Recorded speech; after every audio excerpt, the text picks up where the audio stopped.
এই মুহূৰ্তত অসমৰ প্ৰত্যেকগৰাকী জনসাধাৰণলৈ দিবলৈ লৈছোঁ ডাঙৰ খবৰ। আজি হৈছে 13 জুলাই।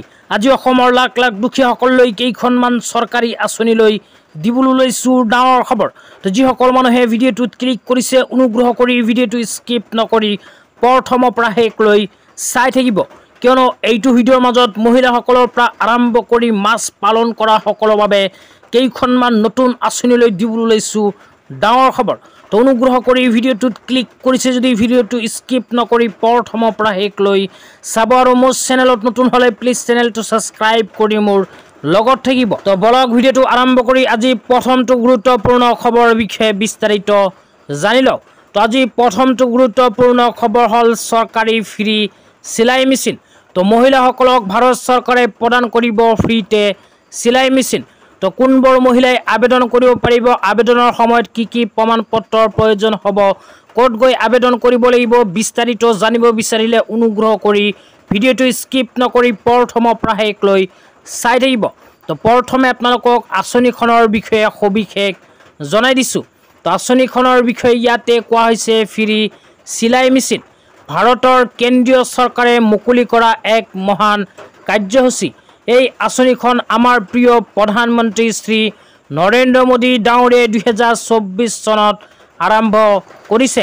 তাৰপিছত আৰু কোৱা হৈছে এই আঁচনিৰ মূল উদ্দেশ্য হ'ল মহিলাসকলক প্ৰেৰণা যোগোৱা আৰু আত্মনিৰ্ভৰশীলতা কৰা, মহিলাসকলক স্বনিয়োজিত কৰি তোলা। এই আঁচনিৰ পৰা দৰিদ্ৰ আৰু অৰ্থনৈতিকভাৱে দুৰ্বল মহিলাসকলক চৰকাৰে প্ৰদান কৰিব চিলাই মেচিন। ইয়াৰ পিছত আৰু কোৱা হৈছে ইয়াত প্ৰতিদিনে আপুনি 500কৈ পাব যেতিয়ালৈকে 15,000কৈ টকা পূৰ্ণ নহয়। এই পৰিমাণৰ ধনেৰে আপুনি আপোনাৰ প্ৰিয় ব্ৰেণ্ডৰ মেচিন কিনিব পাৰিব। এই লেখাটোত আপুনি ফ্ৰী চিলাই মেচিনৰ বিষয়ে অধিক জানিব পাৰিব। ইয়াৰ সুবিধাসমূহৰ ন্যূনতম নথি পত্ৰ কি প্ৰয়োজন হ'ব, ক'ত গৈ আবেদন কৰিব লাগিব আপোনালোকক সবিশেষ জনাই দিছোঁ। তো ইয়াতে কোৱা অনুযায়ী যিসকল মহিলাই দৰিদ্ৰ সীমাৰেখাৰ তলত বসবাস কৰে সেইসকল মহিলাক আৰ্থিক দিশত সবল কৰাৰ উদ্দেশ্যে ভাৰত চৰকাৰে ঘোষণা কৰিছে চৰকাৰী ফ্ৰী চিলাই মেচিন আঁচনি। এইখন আঁচনিৰ জৰিয়তে ভাৰত চৰকাৰে 15,000কৈ টকা মহিলাসকলক প্ৰদান কৰিব এখনকৈ চিলাই মেচিন কিনিবলৈ। তো যিসকল মহিলাই চৰকাৰী ফ্ৰী চিলাই মেচিন পাব বিচাৰে সেইসকল মহিলাই ভিডিঅ'টোত ক্লিক কৰিছে যদি অনুগ্ৰহ কৰি ভিডিঅ'টো স্কিপ নকৰি চাই থাকিব। তো আপোনালোকে যদি চৰকাৰী চিলাই মেচিনৰ কাৰণে আবেদন কৰিব বিচাৰে তেন্তে আপোনালোকৰ কি যোগ্যতাৰ প্ৰয়োজন হ'ব এতিয়া পোনপটীয়াকৈ জনাই আছোঁ। অনুগ্ৰহ কৰি ভিডিঅ'টো স্কিপ নকৰি চাই থাকিব। তো যোগ্যতাৰ ভিতৰত কি কোৱা হৈছে এতিয়া আপোনালোকে শুনি লওক। তো চৰকাৰী চিলাই মেচিন আবেদন কৰাৰ কাৰণে প্ৰথম যোগ্যতাটো হ'ল আপোনাৰ বয়স 18 পৰা 40 বছৰৰ ভিতৰত হ'ব লাগিব। তো যিসকল মহিলাৰ বয়স 18 পৰা 40 বছৰৰ ভিতৰত সেইসকল মহিলাই কৰিব পাৰিব আবেদন। তো তাৰপিছত আৰু কি কোৱা হৈছে আপোনালোকক জনাই দিছোঁ। তাৰপিছত কোৱা হৈছে ৰেচিডেঞ্চি। তো আপুনি যদি এইখন আঁচনিত আবেদন কৰিব বিচাৰে তেন্তে ৰেচিডেঞ্চি হিচাপে আপুনি ভাৰতীয় নাগৰিক হোৱাটো বাধ্যতামূলক। তো ভাৰতীয় নাগৰিক হ'লেহে এইখন আঁচনিত কৰিব পাৰিব আবেদন। তো ভাৰতীয় নাগৰিক নহ'লে কিন্তু আঁচনিখন লাভ নকৰিব। 3 নম্বৰত কোৱা হৈছে আৰ্থিক অৱস্থা। আপুনি অৰ্থনৈতিকভাৱে দুৰ্বল অংশ EWS বা বঞ্চিত গোটৰ অন্তৰ্গত হ'ব লাগে। ৰেচন কাৰ্ড আৰু আয়ৰ প্ৰমাণ পত্ৰধাৰীয়ে কৰিব পাৰিব আবেদন। তো আপোনালোকৰ যদি ৰেচন কাৰ্ড আছে তেন্তে এইখন আঁচনিত কৰিব পাৰিব আবেদন।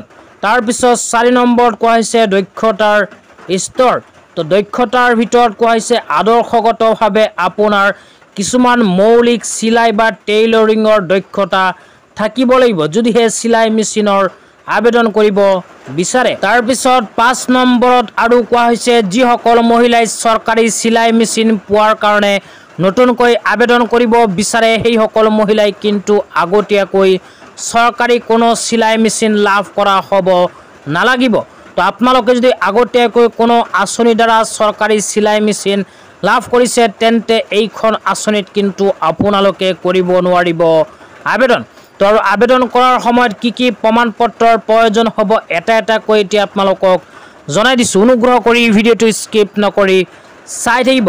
তো প্ৰমাণ পত্ৰৰ ভিতৰত 1 নম্বৰত কোৱা হৈছে আধাৰ কাৰ্ড, 2 নম্বৰত কোৱা হৈছে আয়ৰ প্ৰমাণ পত্ৰ, 3 নম্বৰত কোৱা হৈছে জাতিগত প্ৰমাণ পত্ৰ, তাৰপিছত কোৱা হৈছে BPL কাৰ্ড, বেংকৰ পাছবুক আৰু পাছপোৰ্ট আকাৰৰ ফটো। ইয়াৰ লগতে কৰ্তৃপক্ষৰ প্ৰয়োজন অনুসৰি অন্য যিকোনো নথিপত্ৰৰ প্ৰয়োজন হ'ব পাৰে যদিহে আপোনালোকে চৰকাৰী চিলাই মেচিনৰ বাবে কৰিব বিচাৰে আবেদন। তো যিসকল মহিলাই চৰকাৰী চিলাই মেচিনৰ কাৰণে আবেদন কৰিব বিচাৰে আৰু চৰকাৰী চিলাই মেচিনৰ কাৰণে 15,000কৈ টকা নিজৰ বেংক একাউণ্টত লাভ কৰিব বিচাৰে, সেই সকলো মহিলাই ভিডিঅ'টো চাই আছে যদি নিশ্চয় ভিডিঅ'টোৰ কমেণ্ট বক্সত কমেণ্ট কৰি জনাই দিব। তেন্তে ইয়াৰ নেক্সট ভিডিঅ'ত আপোনালোকক আবেদন প্ৰচেছ সম্পৰ্কে বিস্তাৰিত জনাই দিবলৈ চেষ্টা কৰিম। তেতিয়া আপোনালোকক দিবলৈ লৈছোঁ আজি দ্বিতীয়টো খুবেই গুৰুত্বপূৰ্ণ খবৰ। অনুগ্ৰহ কৰি ভিডিঅ'টো স্কিপ নকৰি চাই থাকিব।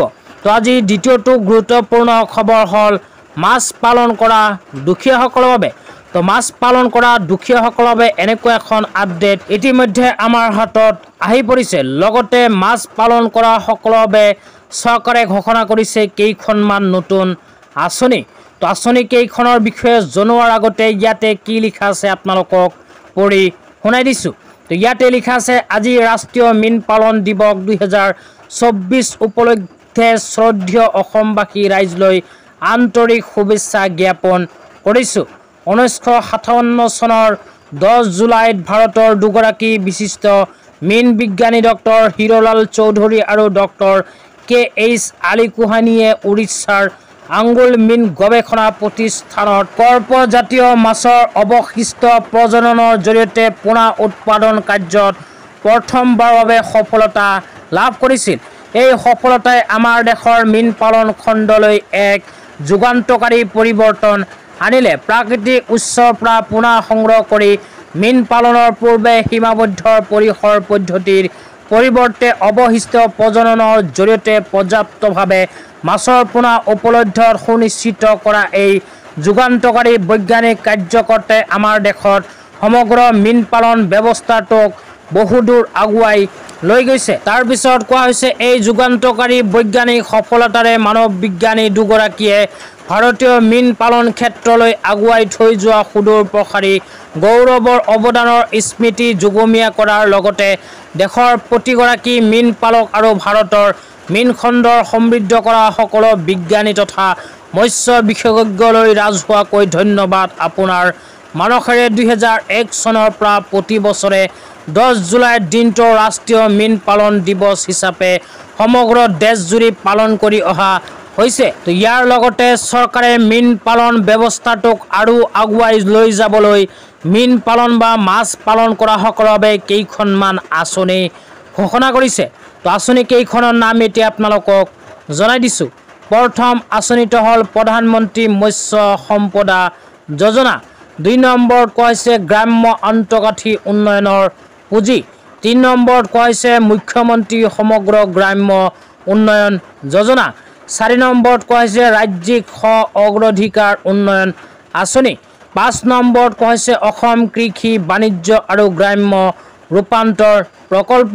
তাৰপিছত 6 নম্বৰত কোৱা হৈছে মীন ক্ষেত্ৰত জড়িত লোকৰ বাবে সমূহীয়া দুৰ্ঘটনা বীমা আঁচনি।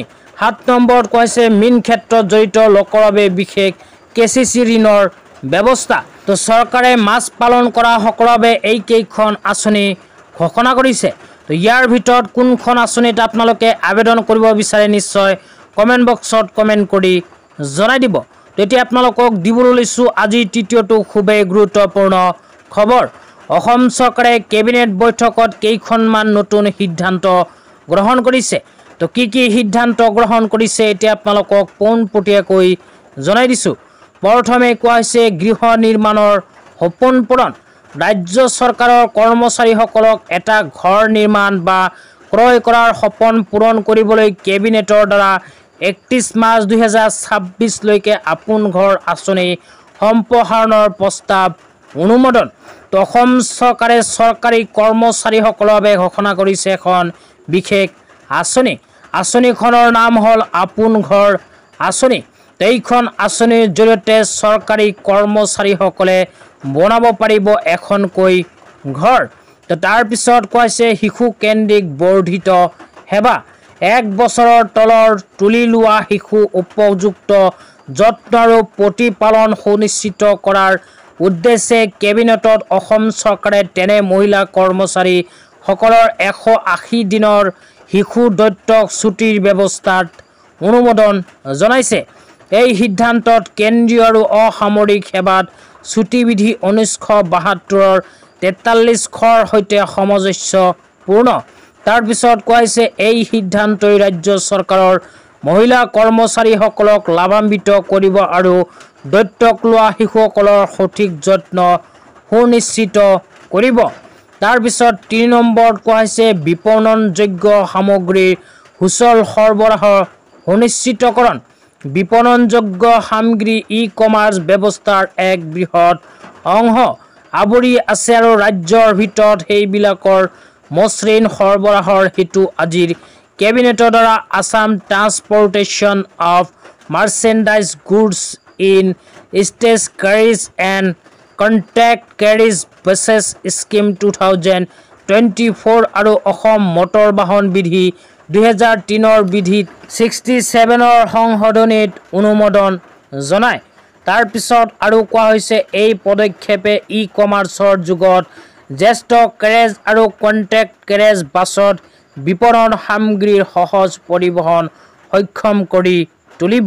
তো আজি ইমানেই। ভিডিঅ'টো চাই কেনে পালে নিশ্চয় কমেণ্ট বক্সত কমেণ্ট কৰি জনাই দিবলৈ নাপাহৰিব। তো